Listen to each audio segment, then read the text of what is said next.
कबर काढण्यासाठी समर्थन दिलंय। छत्रपती संभाजी महाराजांची क्रूरपणे हत्या करण्यात आली अशा क्रूर औरंगजेबाची कबर काढण्याची मागणी सुरू झाली आहे। त्याला आमचं समर्थन आहे असं महंत रामगिरी महाराज म्हणाले। तर नागपुरात झालेला राडा पूर्वनियोजित असून दगड जमा करून दगडफेक करण्यात आली असं महंत रामगिरी महाराज म्हणाले। पूर्वनियोजित असल्याशिवाय घडू शकत नाही ना, कारण शहरामध्ये दगड कुठून यायचे? दगडफेक जर त्या ठिकाणी झाली, ज्या अर्थी दगडफेक झाली त्या अर्थी त्या ठिकाणी दगड अगोदर गोळा केले गेले आणि गोळा केले गेले म्हटल्यानंतर त्या ठिकाणी पूर्वनियोजित असलंच पाहिजे। संभाजी महाराजांना आणि धर्म परिवर्तनाकरता त्यांनी किती प्रयत्न केले, धर्म परिवर्तन लोकांचं करून घेतलं, संभाजी महाराजांची हालहाल करून मारले। अशा प्रकारची जी व्यक्ती आहेत, अशी व्यक्ती ही आदर्श तर असू शकत नाही, पण अशा व्यक्तीची कबर असणं हे सुद्धा दुर्दैव आहेत। हे तर याच्या पूर्वीच व्हायला पाहिजे होतं, पण आता जे या ठिकाणी संघर्ष सुरू झालेला आहे, आंदोलन करीत आहेत, त्या आंदोलनाला आमचं समर्थन आहे आणि आमचंही मत आहे की औरंगजेबाची कबर तिथून निघली पाहिजे। नितेश राणेंच्या राजीनाम्याची मागणी विरोधकांकडून होतीये। त्यांच्या वक्तव्याने हिंसाचार भडकला असा आरोप विरोधक करत आहेत। नितेश राणेंच्या राजीनाम्याच्या मागणीसाठी विधानभवनाच्या पायऱ्यांवर विरोधकांनी आंदोलन केलं। त्यावर बोलताना राणे म्हणाले की मुख्यमंत्र्यांच्या लाडक्या मंत्र्यांमध्ये मी आहे, माझे मुख्यमंत्री मला काय बोलणार, त्याची चिंता करू नका असा टोला नितेश राणेंनी विरोधकांना लगावला। म्हणजे माझ्या हातात घेऊन मला हसले, फार मोठी तंबी। आता ते तू बातमी तू चालवतोय रे, सगळे बातमी तुम्ही चालवतो। मी लाडक्या याद्यामधलं एक आहे, मुख्यमंत्रीची एक लाडकी मंत्र्यांची यादी आहे, त्याच्यामध्ये नितेश राणेचं नाव आहे, त्याची तू चिंता करू नका। नागपुरात झालेल्या हिंसाचाराची घटना पूर्वनियोजित होती। समाजकंटकांनी पोलिसांवर कुऱ्हाडीने हल्ले केले। थेट पोलिसांवर हल्ला केल्यानंतर सरकार म्हणून आम्ही शांत राहणार का? पाकिस्तानातील आबांची आठवण कराल अशी कारवाई आता होणार आहे असा इशारा नितेश राणेंनी दिला। तर जिहादी मानसिकता असणाऱ्या सर्व कार्ट्यांना चोप देणार आहे। समाजकंटकांची हिंमत तोडण्याचं काम फडणवीस सरकार करणार असल्याचं वक्तव्य नितेश राणेंनी केलं। काही आंदोलन करण्यासाठी रस्त्यावर आले आणि म्हणून ह्या सगळ्या गोष्टी घटना बघितल्यानंतर या सगळ्या प्रीनियोजित होता असा सगळ्याचा वास येतोय।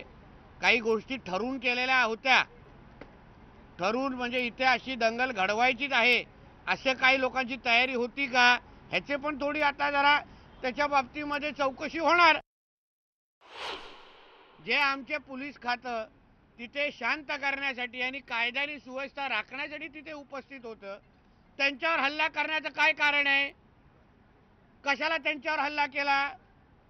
एकाचा आमच्या डीसीपी लेवलच्या अधिकाऱ्यांवर कुऱ्हाडीवर हल्ला केलेला आहे, कुऱ्हाडीने हल्ला केलेला आहे।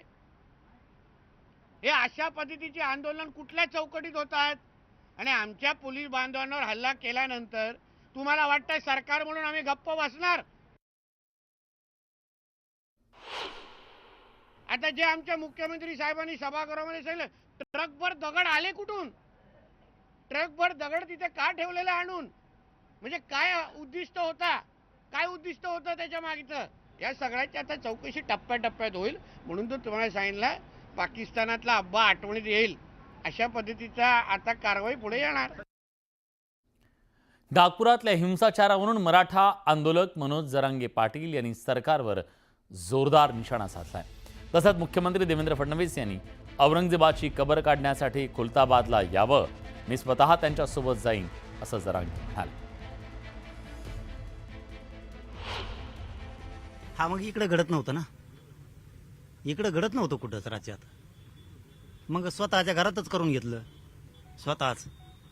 त्याचंच घर आहे ना नागपूरमध्ये। महाराष्ट्रात कुठेही व्हायची तयारी होती? नाही, लोकांना गरज नाही आता, कारण त्याला कापलं जाग्यावरच। हा, त्याला सुट्टी नाही औरंग्याला। ते आले तर येतो, चला म्हणा, ये उद्या दांडके घेऊन, मी इथूनच शहाजीराजे इथूनच निघतो, ये म्हणा तू स्वतः, कुठं दे आमच्यात गुतून, होय मोकळा तू हिंड तिकडं।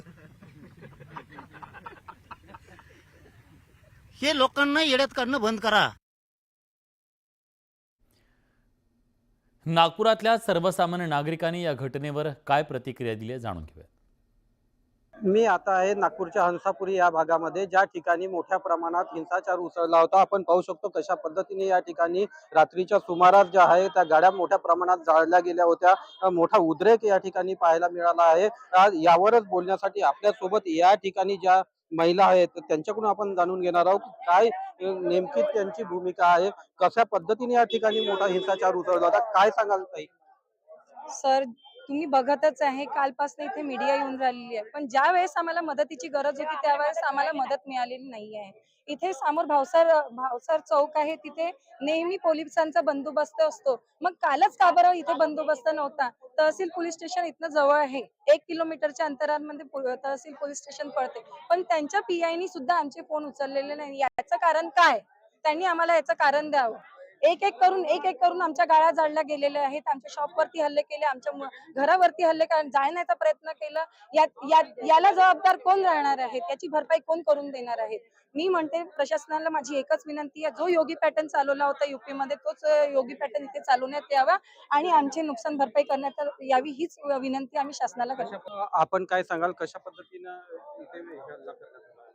असं काही नव्हतं. 10 वाजेपर्यंत काहीच नव्हतं. 11 वाजेपासूनच तिथून जरा 10 लोक, 5 लोक असे उभे होते, असे शिवागारी करत होते. हे गल्लीत उभे होते, गाड्यावर बसले होते आणि नकाब बांधत होते आणि चांगले बोलले आमच्यासोबत, भाभी जी अंदर जाओ, अंदर जाओ, अंदर जाओ.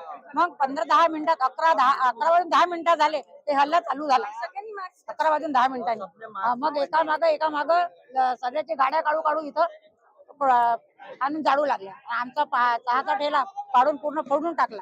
जे हल्लेखोर होते ते काही ओळखीचे वाटले का?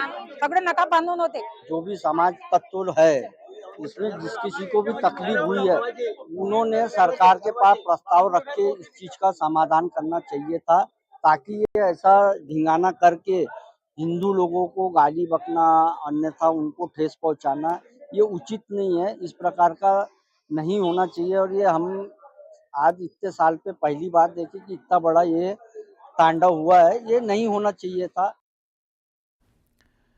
यासोबत बुलेटिनमध्ये आणखी एक छोटासा ब्रेक. कुठे जाऊ नका, पहा फक्त न्यूज 18 लोकमत.